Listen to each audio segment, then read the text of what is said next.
వడ్డీ ఆశ చూపించి కూలీలు దాచుకున్న డబ్బులతో ఉడాయించారు. వ్యక్తిపై వెంటనే చర్యలు తీసుకోవాలని కోరుతూ వేములపల్లికి చెందిన బాధితురాలు రాష్ట్ర రోడ్లు భవనాల సినిమాటోగ్రఫీ శాఖ మంత్రి కోమటిరెడ్డి వెంకటరెడ్డి ఆశ్రయించారు.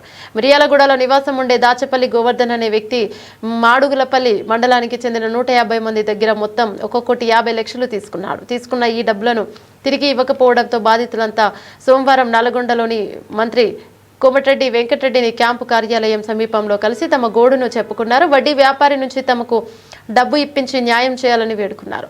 మంత్రి కోమటిరెడ్డి వెంకటరెడ్డి వెంటనే స్పందించి జిల్లా ఎస్పీ మిర్యాలగూడ డీఎస్పీతో ఫోన్లో మాట్లాడారు.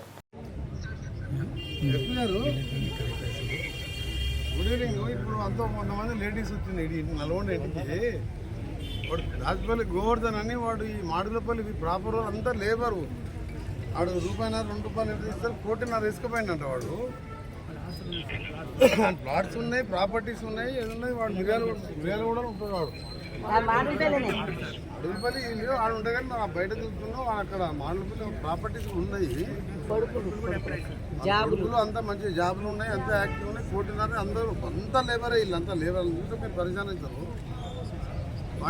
ఇమీడియట్గా గోవర్ధన్ అంటే తీసుకొచ్చి అరెస్ట్ చేసి వాళ్ళు వీళ్ళందరూ పైసలు చెక్స్ ప్రాపర్టీ రాపించుకుంటే వీళ్ళని సెటిల్ చేయాలి 1 వీక్లో.